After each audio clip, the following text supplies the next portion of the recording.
Shalom, meus irmãos, a paz esteja contigo. Esse é o canal Verdade Revelada, aqui Neemias Gomes. Nós estamos aí na série A Importância do Sangue e tremendas revelações têm nos sido dadas pelo Pai na palavra. E o tema de hoje é muito importante, muito delicado. Eu peço que você assista até o final para compreender direitinho. E eu sei da responsabilidade de ministrar um assunto como esse. Mas nós vamos falar sobre a transfusão de sangue e o tipo sanguíneo do Messias. Partimos do princípio que a alma está no sangue e, portanto, devemos considerar os riscos que estão envolvidos no contato com outros tipos de sangue.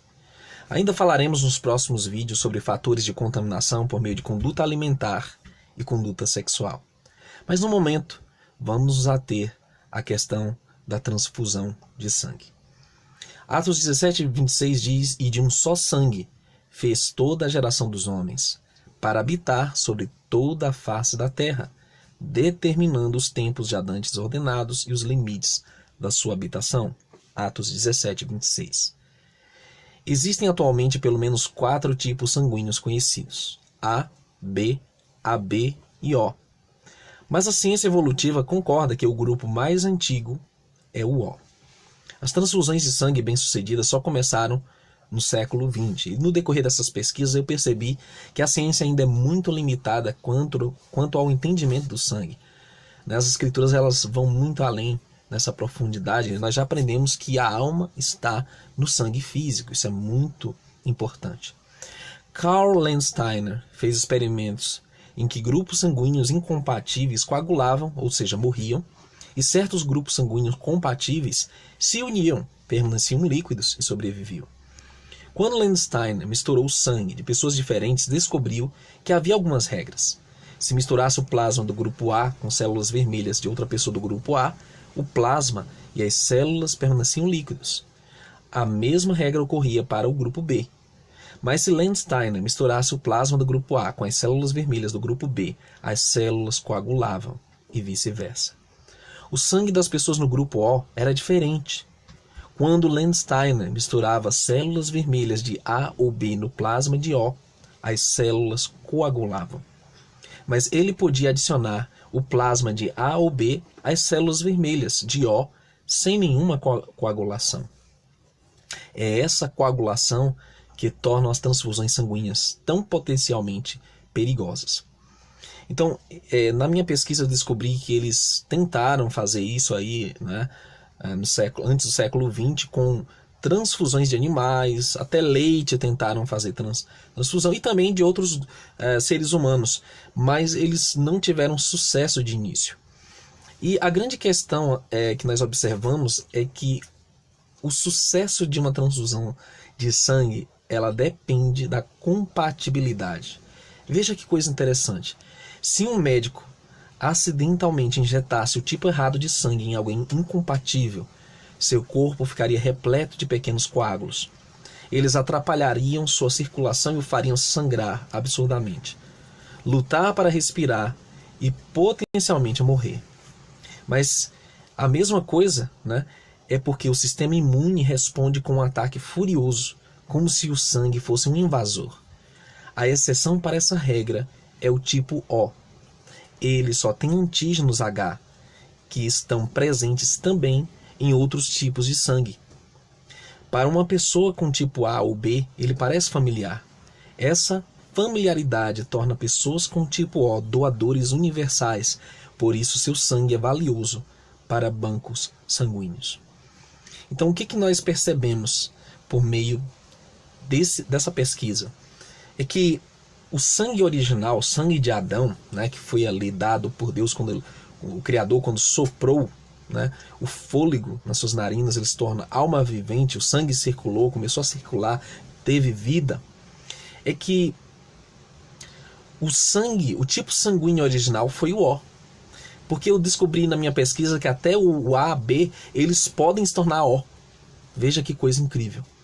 E eles são sensíveis, né? Eles são susceptíveis à influência do sangue O, que é chamado de doador universal. Ele pode doar para qualquer grupo, né? E isso é muito interessante, porque nos faz entender que o DNA humano, que está ligado ao tipo sanguíneo, aos tipos sanguíneos também, eles têm uma taxa de pureza maior quando o sangue é O. Veja que interessante. E há uma pesquisa que foi feita, né, foi encontrado o sangue O mais puro em casais judeus que tinham sangue O positivo. E isso não é coincidência. O Criador realmente ele teve um trabalho em manter o sangue humano mais puro possível por meio do povo de Israel. E ele também ele tem uma herança genética envolvendo isso. E nós vamos entender por que o sangue do Messias é O. Veja que coisa incrível. Nós ainda falaremos sobre o RH negativo, sangue Nephilim e outras coisas, mas não se preocupe quanto a isso, porque o Eterno tem uma solução incrível. Aqui diz o seguinte: o sangue, o tipo de sangue O, que são os doadores universais, são valiosos para os bancos sanguíneos. João 15,13 diz: ninguém tem maior amor do que este, de dar alguém a sua vida pelos seus amigos. João 15, verso 13. Conforme aprendemos, a vida está no sangue. Quando o nosso Salvador entregou sua vida por nós no madeiro, concluímos que ele foi um doador universal de seu sangue, o qual se deu a si mesmo em preço de redenção por todos, para servir de testemunho a seu tempo. 1 Timóteo 2, verso 6.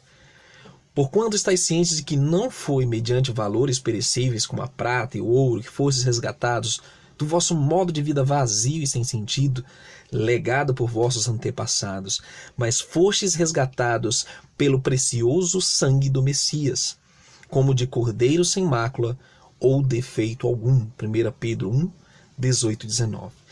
Vale salientar, queridos, que todo o sangue da humanidade foi contaminado ao longo do tempo, inclusive o sangue hebreu, judeu. E o que acontece? Todos necessitavam de salvação. Por isso que Paulo vai dizer que sangue e carne não podem herdar o reino, realmente. E não herdam mesmo, porque é só pelo sangue puro, incontaminado, sem mácula do cordeiro que nós fomos comprados. Por isso que toda a raça humana ela é dependente do sangue do Messias para a vida eterna, para a salvação. Mas aqui nós temos um antecedente muito claro nas Escrituras para a transfusão de sangue, que foi o nosso Salvador Yahushua. Creio, queridos, que de todo o meu coração, que o tipo sanguíneo do Messias é o tipo O, doador universal, e nos possibilitou a regeneração de um sangue contaminado pelo pecado, a fim de ganharmos a imortalidade. Portanto, pode também salvar perfeitamente os que por ele se chegam ao Pai, vivendo sempre para interceder por eles. Hebreus 7, 25. Interessante que esse termo, no original, pode salvar perfeitamente, ele se aplica totalmente, até as últimas consequências, até o pior caso, ele pode salvar. Assim, não importa o nosso fator RH ou a contaminação passada feita contra o nosso sangue, ele é poderoso para nos salvar e nos purificar de todo o pecado. Eu tenho que salientar que a mudança de DNA que estão fazendo com esse problema hematológico, é um problema sanguíneo, não é um vírus que está no mundo todo agora, é uma tentativa de corromper de uma vez por todas o sangue humano, onde não haverá volta. Mas nós devemos nos ater que o nosso Messias, ele possibilitou essa regeneração, essa transformação. Nós ainda falaremos sobre o sangue Nephilim nos próximos vídeos, mas foi pelo sangue do Cordeiro que a cabeça da serpente foi esmagada. O sangue do Messias transforma totalmente o DNA maligno que maculou a humanidade. E essas são as boas novas. Aleluia. Eu tenho que destacar um outro ponto importante, que o Messias morreu para regenerar, para purificar sangue humano. O que estão tentando fazer com a humanidade é corromper o sangue da humanidade a ponto de que ele não seja mais humano. Eu já falei para vocês sobre o tipo de sangue que eles usaram nos experimentos, na preparação desses antídotos, que é sangue animal, sangue de fetos, sangue até de elementos vegetais e outros tipos de aberrações. E por isso que transformando esse sangue em não humano, aí realmente é um ataque frontal ao plano da salvação. E nós temos que entender isso. Conhecemos o amor nisto. E aliás, queridos, o sangue do Messias transforma totalmente o DNA maligno que maculou a humanidade.